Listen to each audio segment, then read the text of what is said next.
Bueno, como les había prometido, vamos a desarrollar hoy o profundizar hoy en el Evangelio según San Marcos. Como vimos en la clase pasada, es el primero de los evangelios escritos. Entonces, que podamos, con mente abierta y con el corazón dispuesto a adentrarnos en el Evangelio, recordando justamente, y es algo de lo que vamos a ver, que entrar en el Evangelio, profundizar en el Evangelio, es ahondar y conocer más a Jesucristo. Entonces vamos a abrir nuestras Biblias justamente en el Evangelio según San Marcos y vamos a revisar algo de lo que ya vimos anteriormente. Habíamos dicho que el plan del Evangelio según San Marcos está justamente en el primer versículo, ¿sí? Y no vamos a ahondar para poder dar espacio a otras cosas, pero habíamos visto justamente cómo el plan del Evangelio está subdividido en dos afirmaciones. Comienza así: comienzo del Evangelio de Jesús el Cristo, Hijo de Dios. Jesús el Cristo, Hijo de Dios. Justamente la primera parte del Evangelio termina en la afirmación de Pedro de que Jesús es el Cristo. Frente a la pregunta que hace Jesús, ¿qué dice la gente sobre el Hijo del Hombre? Después va a preguntar, ¿qué dicen ustedes que soy yo? Y Pedro va a decir, tú eres el Mesías. Y la segunda parte va a terminar con la afirmación del centurión romano a los pies de la cruz. Una vez que Jesús expiró, va a decir verdaderamente este era el Hijo de Dios. Así, el esquema de Marcos es simplísimo, ¿sí? Dos grandes partes, en la cual en la primera se llega a reconocer a Jesús como el Cristo y en la segunda como el Hijo de Dios. Insisto que esto ya lo habíamos visto, ya habíamos visto dónde aparecen esas dos afirmaciones, pero podemos recordarlo. En Marcos 8:29, Pedro afirma, tú eres el Mesías, profesa la fe en Jesús como el Cristo, y en Marcos 15:39, el centurión romano profesa la fe, verdaderamente este hombre era hijo de Dios. Entonces ahí tenemos ese gran díptico, por decirlo de una manera. Se cree que el Evangelio según San Marcos fue escrito alrededor del año 64. En el año 64 es cuando Pedro muere mártir en Roma. Y se cree justamente que alrededor de esa época es que fue escrito el Evangelio según San Marcos y también a una comunidad cristiana de Roma. Vamos a ver en el desarrollo de esta clase cómo eso realmente va a marcar la teología y va a marcar mucho de lo que se va desarrollando en el Evangelio según San Marcos. Y justamente vamos a eso, ¿no? Que la profesión de fe final sea de un centurión romano y de un pagano romano es algo que no es un detalle menor. Justamente esta comunidad, como habíamos visto ya también en la clase anterior, en general mayoritariamente provenía del paganismo. ¿Se acuerdan que vimos cómo Marcos va explicando las tradiciones judías? Habíamos hablado esto de la purificación, como dice, bueno, los judíos se purificaban hasta el codo cuando volvían. Iba explicando todas las tradiciones judías. ¿Por qué hacía eso Marcos? Decíamos justamente porque tiene que hacer comprender a los paganos las costumbres judías. Ellos no entendían, entonces Marcos les explica estas situaciones para que puedan entender el Evangelio. Entonces les va explicando cómo eran las costumbres judías. Ahora, que sea un pagano romano el que profesa la fe en Jesucristo, va muy de la mano justamente con que Marcos está escribiendo a una comunidad mayoritariamente proveniente del paganismo que habitan en Roma y que están sufriendo una persecución. Como murió Pedro y Pablo bajo la persecución de Nerón, bajo la persecución de los romanos a los cristianos, ¿sí? ¿Se acuerdan de esto? Entonces, la iglesia está siendo perseguida y la iglesia está siendo fuertemente perseguida y está sufriendo y está siendo acosada. Bueno, la invitación camuflada, escondida, pero del evangelista es a reconocer en medio del dolor y del sufrimiento, como Jesús en la cruz, reconocer a Dios presente. Esto que ahora nos parece un poco tirado de los pelos, vamos a ir viendo a lo largo de esta clase cómo en realidad se ve esbozado en todo el Evangelio.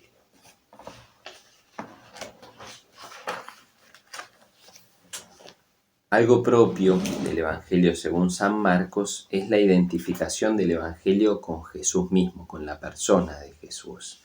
Recuerdan, disculpen que insistamos, pero bueno, hay ideas fuertes a lo largo del curso y que van apareciendo, porque también son ideas fuertes a lo largo de la Biblia y del Evangelio especialmente, aquello de Benedicto XVI en Deus Caritas est uno, ¿sí? Que nuestra fe no se reduce a una moral, a una filosofía, a un modo de vida, sino que es el encuentro con una persona y un acontecimiento. Esto va a estar marcado en el Evangelio según San Marcos, justamente la casi identificación entre la buena noticia y Jesús.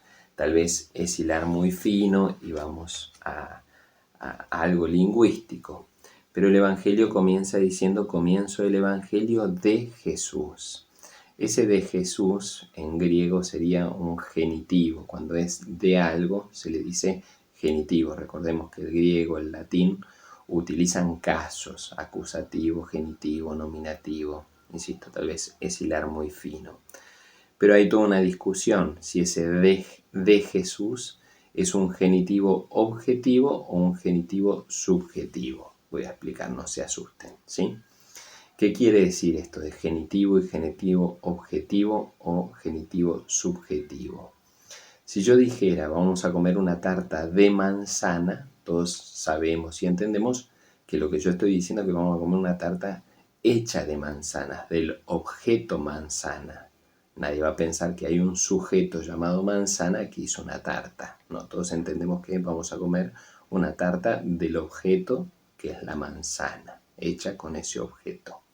Ahora, si yo dijera, traigo una noticia de Martín, queda el interrogante si la noticia es sobre Martín, o sea, sobre el objeto llamado Martín, o si la noticia es del sujeto llamado Martín. O sea que Martín me dio una noticia que yo les traigo. Bueno, eso mismo pasa aquí en el Evangelio. El comienzo del Evangelio de Jesús. Jesús es la buena noticia. La buena noticia es la persona de Jesús o Jesús es el transmisor de esa buena noticia. Bueno, justamente en el Evangelio estas dos cosas podemos decir que es un juego, ¿sí? Ese genitivo es tanto objetivo como subjetivo. Jesús es la buena noticia y Jesús es quien nos trae la buena noticia. Las dos cosas en Marcos van a venir de la mano.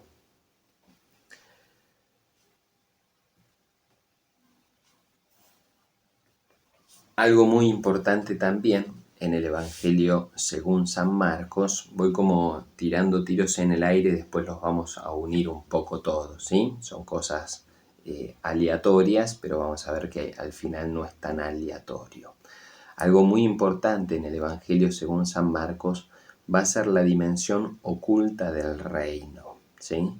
El reino de los cielos está, pero está de una manera muy oculta. Decíamos entonces que es muy importante el carácter oculto de Jesús como Salvador, como Rey. ¿Esto en dónde lo vemos? En varias cosas. Primero, Marcos hace mucho hincapié en las reacciones humanas de Jesús.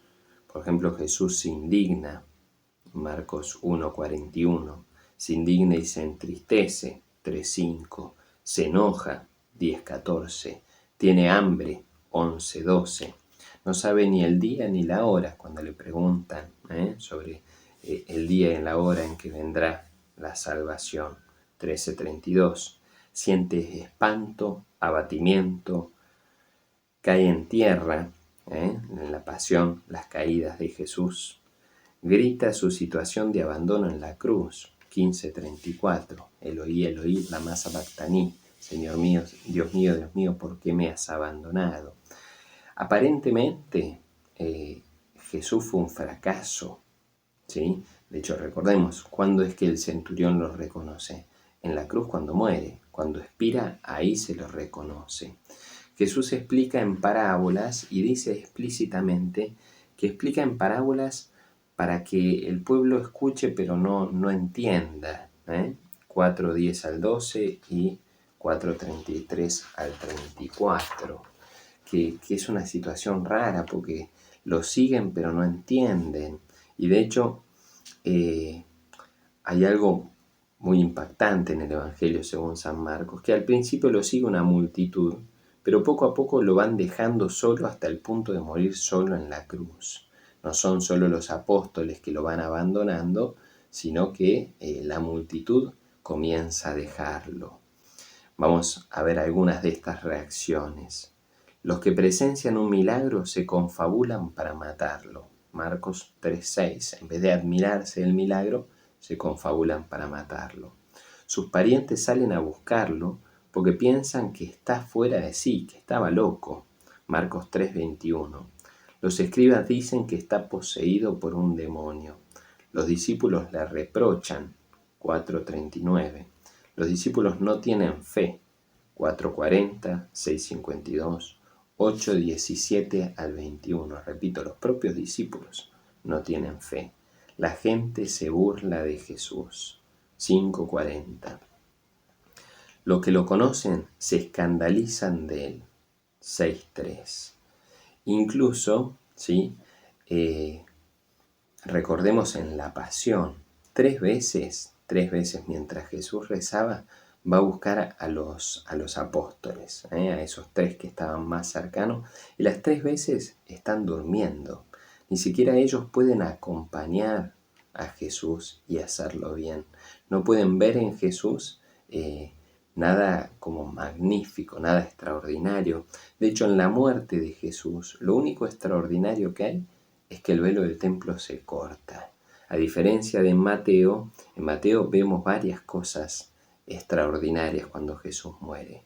Las piedras se quebraron, las tumbas se abrieron, los cuerpos de los santos resucitaron y otras cosas. Podemos verlo en Mateo 27, del 45 al 54. En Marcos, en cambio, solo se rasga el velo del templo. Entonces, en Marcos se presenta un Jesús muy escondido, muy criticado, muy rechazado, e incluso hasta perseguido. Recordemos, hace un milagro y en vez de admirarse lo persiguen. Entonces está plagado, si se quiere, de fracasos. El anuncio del Evangelio de Jesús de Marcos está plagado de fracasos. Tenemos bastante más de esto. De hecho, es llamativo. El relato de la institución de la Eucaristía, de la Última Cena, está enmarcado en dos traiciones, podemos decir. La traición de Judas, en 14, 17 al 21, el anuncio de la traición de Judas y el anuncio de las negaciones de Pedro. Es muy normal que en los evangelios hay como estructuras que nos van marcando qué es lo importante. Una estructura es la que vimos de estructura sándwich en Job, ¿sí? Ahí no se veía tanto que marca la importancia, pero está lleno, se llaman quiasmos en la estructura hebrea o griega, ¿sí? Donde lo que queda en el medio es lo más importante. Pero a veces tenemos marcos, marcos de referencia que también van como encapsulando y marcando, valga la redundancia, cosas importantes. Aquí el marco de algo central del Evangelio, que es la institución de la Eucaristía y la entrega de Jesús, es la negación, la traición de Judas y de Pedro, los propios discípulos. Todo esto va marcando algo muy fuerte en la teología del Evangelio según San Marcos, que justamente es lo que decíamos, ¿sí? Algunos detalles más. ¿Cómo entrega Judas a Jesús? Con un beso. Con un beso entregas al Hijo del Hombre. Marcos 14, 44 al 45. Y después que es el propio Jesús como el que va haciendo todo lo posible para encaminarse hacia la cruz. Le pregunta el sumo sacerdote, ¿sí? Parecería como que Jesús es el que busca la pasión, es Jesús el que frente al sumo sacerdote se entrega casi. Cuando el sumo sacerdote le hace la pregunta si él es el Mesías y Jesús le dice, tú lo dices, está por aquí. ¿Eres el Mesías, el Hijo de Dios bendito? 14:61. Sí, yo lo soy, le contesta él, como entregándose. Y ahí es que el sumo sacerdote se rasga las vestiduras y dice, ya no necesitamos de testigos. Nosotros mismos lo hemos escuchado. Él afirma ser el Mesías. Entonces es Jesús el que va preparando la pasión. De hecho, la profesión de fe de Pedro, aquella primera profesión de fe de Pedro, confesando que él es el Mesías, va a ser justamente a partir de ahí, va a anunciar Jesús la pasión, va a anunciar que él mismo tiene que encaminarse hacia la cruz, que va a ser contra lo que Pedro se va a negar y Jesús con total fuerza le va a decir, ve detrás de mí, Satanás. ¿Por qué? Y acá viene lo que se llama el secreto mesiánico. Jesús una y otra vez les pide que no digan nada a nadie sobre que Él es el Mesías. ¿Por qué es esto? Porque justamente Jesús sabe que el mesianismo para sus discípulos era otra cosa, era algo triunfalista, era el rey, el sucesor del rey David que viene a salvarlos, era una concepción más política, era realmente como que viene el Señor de los ejércitos a tomar poder y a mandar a patadas a los romanos y a quien fuera. Sin embargo, la concepción de Mesías de Jesús es completamente distinta. Es aquel que da la vida, es aquel que se entrega, es aquel que escondido termina siendo como ese grano de trigo que por más que sea de noche o de día, sigue creciendo en lo oculto. Todo esto tiene que ver justamente con esta dimensión oculta del reino de los cielos, esta dimensión oculta del mesianismo de Jesús que no se llega a distinguir. No es ese triunfalismo, no viene con una corona de oro, sino con una corona. Y de hecho con esto terminamos, ¿sí? Uniendo un poco todas estas cosas. Justamente Marcos le está escribiendo y anunciando el Evangelio, la buena noticia de Jesús, a una comunidad que está siendo perseguida por el Imperio Romano, donde muchísimos están siendo asesinados, donde se tiraba a los cristianos a la arena, donde decapitaron a Pablo y mataron también a Pedro, ¿sí? Entonces, esa es la comunidad a la que le está escribiendo Marcos. Recordemos la persecución de Esteban, como Esteban fue apedreado y comenzó una persecución y se desparramaron. Bueno, justamente a esa comunidad le escribe y le anuncia el Evangelio. ¿Y cómo le anuncia el Evangelio? Diciendo, Jesús está en medio de ustedes. El reino de los cielos está triunfante pero escondido. En medio de esta persecución Dios está obrando. ¿Cuántas veces tenemos la tentación de querer que Dios se nos manifieste triunfalmente? Que Dios deje en claro a todos que Él es el Hijo de Dios y que Él está y que Él triunfó. Sin embargo, lo vemos en la cruz. Entonces, ¿por qué le pedimos a Dios que hoy actúe de manera diferente a como actuó en la encarnación? ¿Por qué le pedimos a Dios que sea evidente cuando en realidad en su vida terrena no fue evidente? Y cuando muchísimos, hasta los propios seguidores de Jesús, dudaron, no tenían fe, les costaba creer, lo traicionaron, lo entregaron con un beso. ¿Se entiende? Entonces, el Evangelio, según San Marcos, está escrito para gente que en medio de la dificultad necesita creer, para gente que en medio del dolor, del sufrimiento y sintiéndose abandonados, Dios mío, ¿por qué me has abandonado?, necesitan esperanza y decir, creo. De hecho, el Evangelio según San Marcos terminaría antes de lo que tenemos nosotros en los Evangelios. Si uno mira el Evangelio según San Marcos, aparece por lo general en la nota al pie de 16:9, en la Biblia de Jerusalén, aparición de Jesús resucitado. Ya en el título aparece una nota al pie que dice: el final de Marcos, versículos 9 al 20, forma parte de las escrituras inspiradas. Es considerado como canónico. Esto no significa necesariamente que haya sido redactado por Marcos. De hecho, se pone en duda su pertenencia a la redacción del segundo evangelio. Las dificultades proceden, bla, bla, bla. Entonces, es un añadido posterior.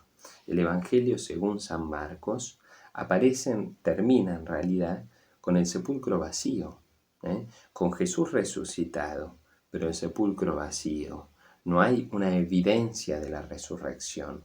Jesús resucitado está presente, pero está escondido. Después se le agregó posteriormente, insisto, como dice la nota al pie, es inspirado y es canónico y creemos en eso, pero es una redacción posterior, porque justamente el Evangelio según San Marcos es el Evangelio de Jesús que triunfa en lo escondido, de Jesús que está oculto, pero sigue estando. Entonces, como decía antes, ¿cuántas veces le pedimos a Dios evidencias? Pero Jesús justamente no viene a ser evidente. De hecho, en este Evangelio es cuando los fariseos le piden signos a Jesús. Y Jesús le niega los signos. A ver si encuentro la cita. Estaba por aquí. ¿Por qué les niega los signos? ¿Porque es caprichoso? No, porque en nuestra vida en general no tenemos signos, o tenemos signos escondidos, como el sepulcro vacío, como Jesús crucificado, y como tantos otros que nos fue presentando en medio de este Evangelio. La invitación para nosotros es aprender a tener los ojos de la fe y aprender a no escapar a las dificultades y no tener miedo en medio de las persecuciones, en medio de la incredulidad de los otros, en medio de ser maltratado por nuestra fe, porque esa fue la situación de la primera iglesia cristiana, porque esa fue la situación de Jesucristo y porque esa puede ser también nuestra situación. Entonces, como verán en el Evangelio, en estos pocos minutos y desarrollándolo así a kilómetros por hora, en el Evangelio según San Marcos, el primero, el más cortito, si se quiere, más sencillo, se nos muestra una dimensión profundísima de nuestra fe, que Jesús está en las dificultades. Qué bien nos hace esto para el tiempo que estamos viviendo ahora. Hoy la pandemia, el día de mañana tantas otras cosas. Entonces que el Señor fortalezca nuestra fe, leyendo el Evangelio según San Marcos, que no nos agarre el zapateo caprichoso de pedirle a Dios evidencias, sino que aprendamos a escuchar ese Dios que de día y de noche crece poco a poco, ese reino, que a veces no sabemos distinguir entre el trigo y la cizaña, sabiendo que Él está, que su reino se hace presente y que realmente es salvador, por más que lo que veamos muchas veces sea un sepulcro vacío y a Jesús crucificado. Para terminar, algo muy lindo de este Evangelio también es que lo ejemplar en general viene de las personas menos esperadas. Como decimos, los apóstoles y los discípulos en general fueron un fracaso, ¿sí? No invocaban una, pobrecitos. Sin embargo, cantidades de personajes secundarios son ejemplares, sea Bartimeo, el ciego que comenzó a gritar mientras los discípulos trataban de callarlo. Bueno, el que da el ejemplo del que sigue perseverando es el ciego. El centurión romano, que estaba ahí parado y de hecho es parte de los que crucificaron a Jesús, bueno, termina confesando la fe. Y así tantos otros, en vez de los de primera línea que uno esperaría, Pedro, y los 12 y tantos otros que fueran ejemplares, los que dan el ejemplo son aquellos que están en segunda línea y ocultos. Bueno, ¿cuántas veces aquellos que no son los protagonistas de la historia terminan siendo realmente los ejemplos a seguir? Que el Señor nos ayude a seguir profundizando y a seguir caminando hacia la cruz y hacia su encuentro.